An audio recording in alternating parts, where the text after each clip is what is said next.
Hello, Fred. How are you, man? Hello, Serge. Hello, Dasha. Hi. When are we going to see you next? It's been so long. I know, it's been way too long, but now that you're back on the road, so maybe sometime when you're passing through or passing by Palm Coast, we can make it a point to meet up. Yeah, so Fred is a broker, auto transport broker. How long have you been being a broker, auto transport?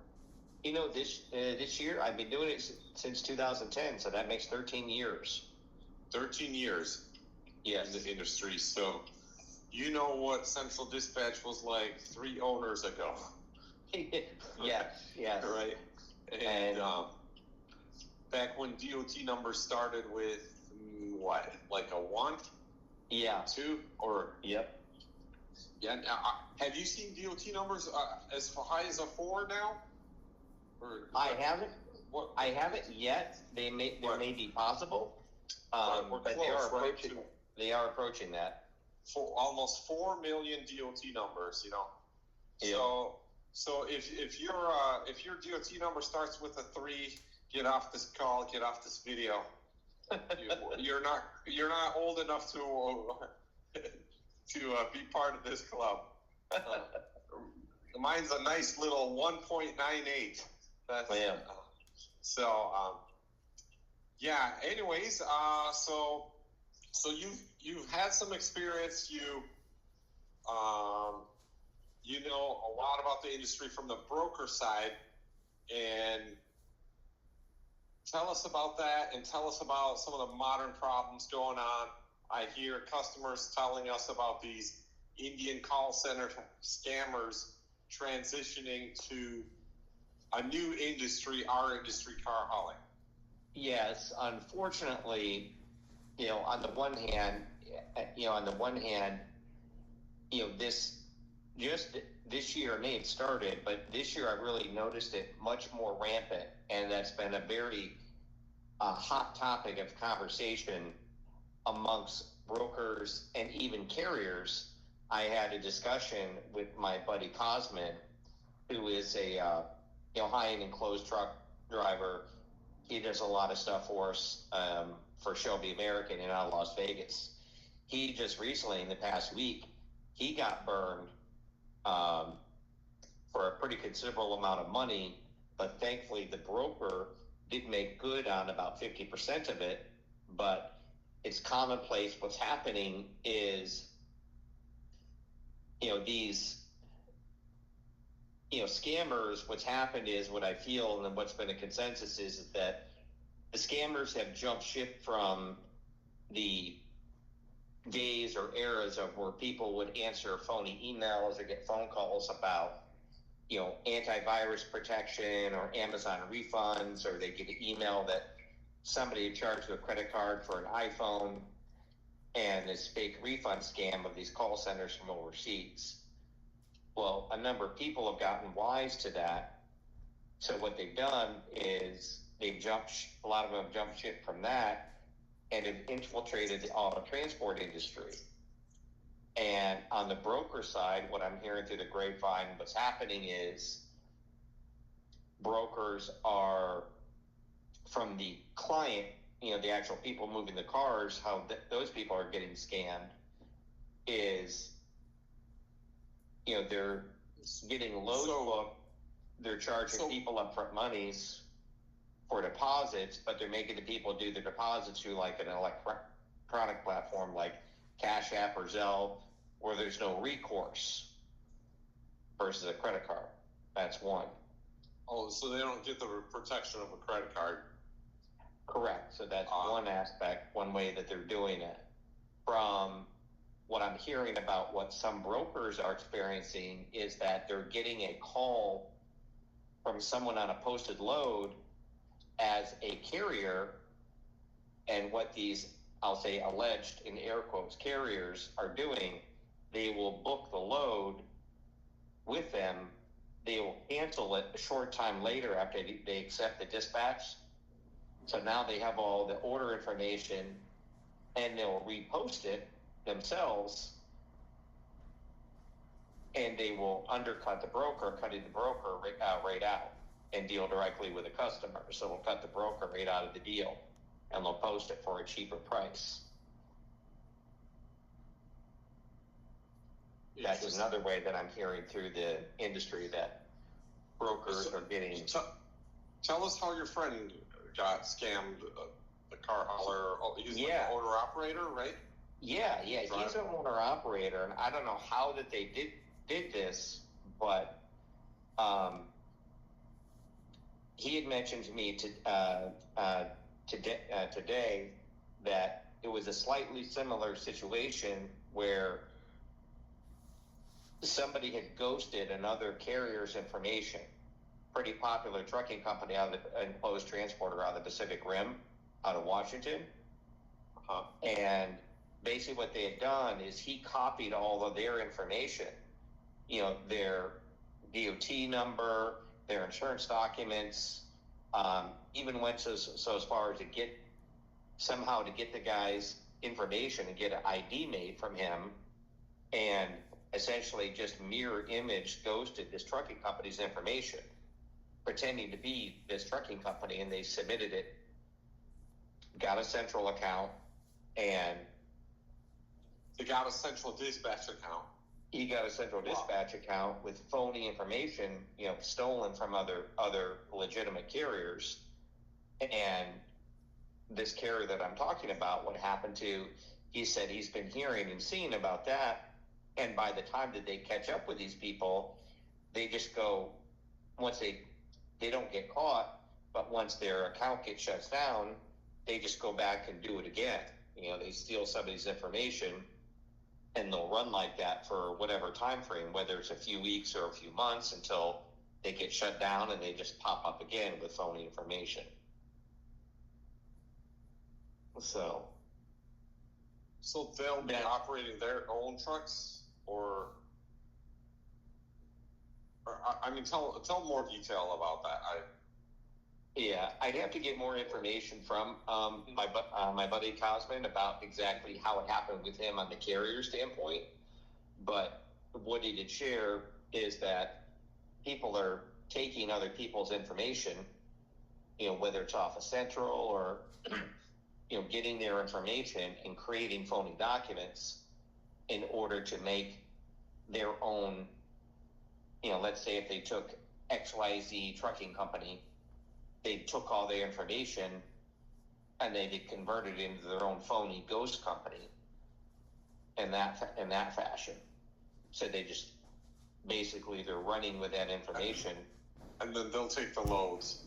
Correct. And then they'll do like double brokering. Correct. Yeah, they'll do that. And eventually they'll get caught one way or another. Either their account gets shut down or, they get stopped by the DOT or something, they get a fine, but, some of them just reinvent themselves. They get other phony information, just change labels and stuff, stick on magnetic signs on the truck and then continue on. But but that is, what I'm hearing through the grapevine.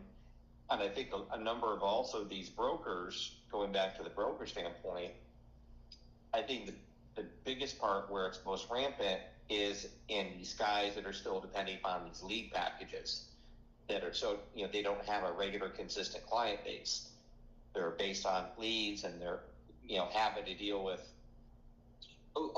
Let me mention, let's discuss what a lead is and how it's generated and stuff. So you can chime in on the parts that I don't cover. But basically, when you type in a search, auto transport or car shipping, state-to-state transport, move my car across country, when you type in phrases like that in the search engine, it's supposed to, or you're expecting transport companies to pop up, but instead it pops up what looks like transport companies, but it's actually lead generation sites asking you for a quote.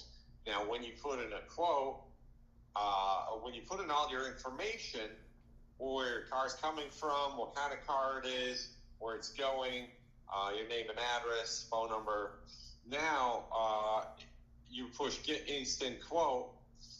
Now a lead has been generated, and they sell that information in a package of like 100 leads that a broker can buy, or and then offer you a service if that broker dispatches along that route or whatever. And yeah, those are those popping up more or less these days? It is. It is pretty much consistent what it is out there. In summary, exactly as you described, is yes, when people want a vehicle moved, when they go online, any of those sites, even though that the sites very often they look and they appear like they're dealing with a trucking company, you're absolutely right. They are simply a lead generation site which auto-populates, and then lead package companies will sell those leads to brokers at, you're right, at a certain dollar amount, at $500, $1,000, $2,000 of a package of about roughly about $1 a lead is about the going rate. It might be a little bit more, but they sell them to these brokers. So that's why people, as soon as they push that button, sometimes they'll get like 10, 15, 20 phone calls offering to ship their car. Yep. Right? And they're like correct. Annoyed. And they're just annoyed. And they're like, hey, I just want to ship my car and go eat my sandwich. I don't want like a whole night of talking to 20 different people offering me a better deal on top of a better deal. Yep, that's exactly it. And it is a deluge. I mean, I would definitely, people that haven't done it already, just as a test, I would tell them, I said, if you want to see what it's like out there, I encourage them, go buy a cheap burner phone, because if you use your own number, you're going to throw your phone away in about 7 days. See, because on my end, like I show up sometimes to pick up a car from a client, and they're like, can I talk to you like a person? Like, why are all these robots calling me, basically? Right. And it might be moving towards robots more and more, right, with AI now. Yep. Very, very possible. Yep. So basically, what those guys will do is ask you to commit with them and sign a contract, get a deposit, and and I thought that was like pretty, like, how should I say, pretty mean, or like not the best way of the way, not the client's best interest in the industry like that. And I never favored lead generation companies, but it was kind of like a necessary evil, I guess, because brokers and carriers, probably the carriers are the ones to blame. They do not advertise and do not pay to be on top of Google and pay the most. And they just want to pick loads off of a dispatching board from a broker and just they're lazy. They're not proactive. But now we've gotten to what you're talking about, these Indian call scammers. They've learned how this model works and are creating newer nightmares where what we've just discussed the summary of lead generation companies would be ideal compared to what's happening now, right? Yeah. It did create, like you had described before, it created its own set of challenges of things from the client base, because yes, you're absolutely right. Nobody from a client base wants to have a deluge of, literally hundreds of phone calls and text messages and emails of, in a whole different range of pricing of stuff to move a vehicle from point A to point B, because all a client cares about is that they're dealing with somebody reliable that's going to get their vehicle from point A to point B for the price that they told. And it just takes a very straightforward process and makes it overwhelming. Nobody wants to deal with that, but unfortunately, those lead generation sites, they sell that same lead to, there's probably right now, I haven't looked lately, but there's probably 2,500 to 3,000 brokers that have access to all those leads. So you can imagine, and there's no such thing as, an exclusive lead that one person, that only lead is a person that exists like that. If your next door neighbor comes up to you and says, hey, I need my Cadillac moved here to from Florida to Pennsylvania, that's the only one where you're dealing with one person and not, having somebody that's been out there talking to. These lead generation sites lie to the brokers and sell the information over and over to the brokers. Well, different brokers, the same ones, right? Some of them, to an extent. Some of them do to an extent, but the other thing too is that even if it was somebody that had exclusive leads, what's to say that the customer, when they went online, they only filled out one page? What if they went to a second or a third one? Thinking well, let me try this site. Once they do number 2 or 3, because then their information is going to be everywhere. Yeah, it's going to be everywhere. So, what's the solution to this? Other than to call you? Yeah, the solution, I mean, from a client base is it's hard because we're, as consumers, if we have a refrigerator that breaks or a television goes on the fritz, as consumers, we are to a degree price conscious, and we are, as consumers, driven to use the internet. To go, we're going to look here, we're going to look here, we're going to look here to try and compare apples to apples to apples to get, hey, I'm going to get a new refrigerator. This place seems to have the best deal. This is where I'm going to order from. Or a television set, for example. But consumers associate that because they're buying a product. This is completely different. They're paying for a service. So when they try to use that same philosophy, it doesn't work.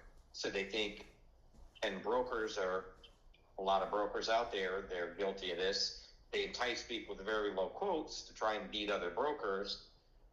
But very often, probably 90% of whatever that they send out to the customer initially is never going to get a truck driver to accept that amount. They just try and entice them in. But the solution from a client base, and it's hard, is to try and find an actual trucking company. But therein lies the other challenge, is trucking companies very often are either independent owner-operators or what they have tied up at some top-tier companies, like prestigious companies like you work for with Autobox. They, their money is spent on the rigs, the equipment, the drivers. They don't have somebody dedicated into the office from a client-based standpoint. Or to they do follow-up or right, like that. Right, or SEO. SEO to compete with all the other people that are spending thousands of dollars to get their name up on top of Google. So, what was I going to say?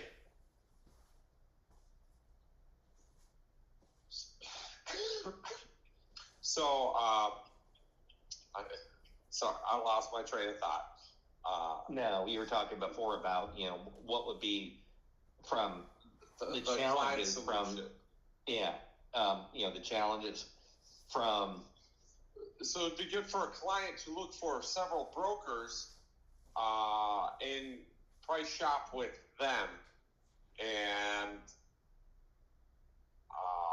that way the broker could connect them with a company that they're doing connecting a lot of transports to, dispatching a lot, or someone that's going that route. If it's a client that's going to move a vehicle more than once, let's say they're seasonal, yeah, Yes. Let's say they go back and forth on the snowbird route, or they're buying, selling vehicles. If they are doing that, it's just to deal with one broker, because every broker has access pretty much to the same tools and resources as any other one does. Yeah. We can see in real time what it's going to take to get a vehicle moved from point A to point B, and wherever that the changes are. We all have access to that. How I operate is a bit different. I still use that as a resource, but thankfully with the volume that Advantage Auto does, if we have a vehicle point A to point B, and it's on a regular route that we've done and had a relationship with someone like yourself or a regular company, we're going to reach out to them first, say, hey, can you take this Ferrari from Miami to Philadelphia for us, next week, if you've gone on that route before, to see if you have a truck available, versus just listing it out there for anybody to potentially call. So from the client standpoint is to try and, if you get a broker and they are on the up and up and they took care of you before, just call that same person back, because they should be able to get it moved anywhere for you and not go back online and go through that whole rigmarole again. That's from a consumer standpoint. So tell us more about how these scammers are working.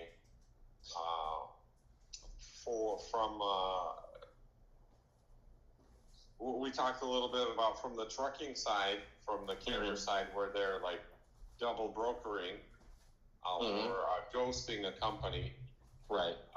Duplicating a company, right? Yeah. How about where they will scam the clients?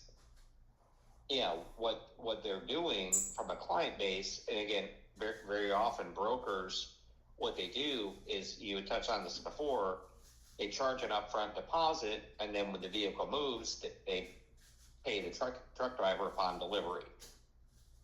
And whatever that the broker deposit is, that's the profit that they're making on the order. So let's say, I'll use an arbitrary figure. Let's say they're charging the customer $100 deposit. So that's their gross profit. And then whatever that the carrier pay is, the client or the delivery person pays the client that on delivery. So what's happening with some of these brokers that operate like that, they will book a load with a carrier, charge the customer the deposit, and then this company, what they'll do is, they never had the intention on picking up the vehicle to begin with, but whatever they agreed upon for that, they will cancel the load, but on the dispatch sheet, well, now they already have all the information for pickup and delivery. So they will turn around, repost it as a broker themselves for a lower amount, get a contract, and hopefully get a contract for that, and deal with the client, and end up keeping the additional money.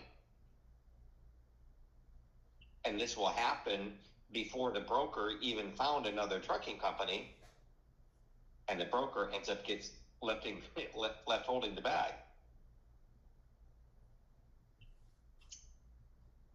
And it doesn't help when we got all these new guys in the industry, carriers, trying to take where they take the lowest paying freight. They don't care. They just want to get moving or get their foot in the door, get started. And let's talk about that for a little bit, where you see new companies come in, pop up, and then they get off and disappear. How often does that happen? Probably on a daily basis, very, very frequently. Or, with somebody's, that yourself, or where your break-even point is, and like, hey, here's where my cost is per cents per mile for it to operate your rig and for vehicles, so up and above based on where you've got to be profitable. Well, some of these guys that are taking the cheaper loads are doing it based on, you're right, they're quote unquote trying to get their foot in the door, but also too, they not be running the proper licensing for their equipment. They're running older, cheaper, beat up equipment. I've heard of and seen a lot of these guys out there. They are just running these guys to death, and hardly paying them anything. They're not really running properly as far as, logs and DOT requirements. So they'll get away with that for a little while, but eventually things catch up to them. We all know when we go to the gas pump, diesel's going to cost everybody the same, but they're cutting corners somewhere, and that's usually the areas that they're doing it, and eventually they go under, but then they do some fancy finagling and they pop up in under a different company name or someplace else, and they do that again until they close down. Okay, so Fred, what's the best way to contact you if someone wanted to book a load and maybe you can help them out, ship one car or several cars or a motorcycle, open and closed in the 48-state region? Yep. We run all over the country. We have access to enclosed as well as open trailers in our network. They can reach out to us by either going to Advantage Auto Transport. .com, right? Correct. There, they can go to our Facebook page, also at Advantage Auto Transport, or they can call me. My number is 954-254-0704. All right. And if you guys want to learn about car hauling, I can help you out with that. Yep, that as well. Serge is a wealth of information. I got a whole YouTube channel, Serge the Carhauling. Yes. Well, that's what this video is on. So, comment below if you like these type of videos, these talks, or what you'd like to ask Fred. And next time we have him on the channel, next time we talk to him, we can ask him the questions. And he could tell us another side of the whole industry. Sure. But I guess in this video we wanted to say the scammers are coming for the car hauling industry. Watch out. And yes, if I can give one piece of advice to anybody out there, whether they are a carrier or a broker, do your due diligence. Check these guys out with the proper, make sure all the insurance documents, everything on their documents, eyes are, go to the Federal Motor Carrier Safety Associates website, check everything out, make sure everything's on the straight and narrow, protect yourself. Maybe we should make a video about that. Yeah, definitely. Future video coming. How to check the company that's hauling your freight. So that should be for a future video. Okay, well, great. How's that Mustang going? When are we going to drive it around? Yeah, when you stop by, we'll take it out for a blast. That is the Mercedes. We'll make a video of it.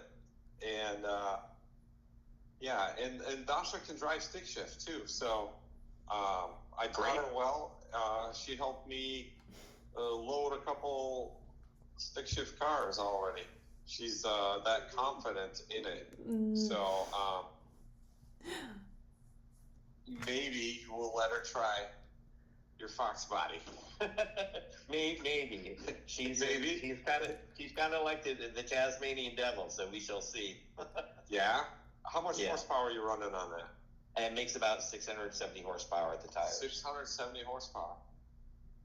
And, that's quite a lot for a Mustang. Yes.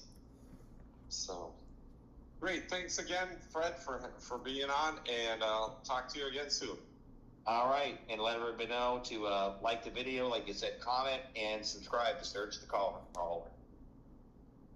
All right. Thank you. Bye. All right. Have a great night, everybody. Bye.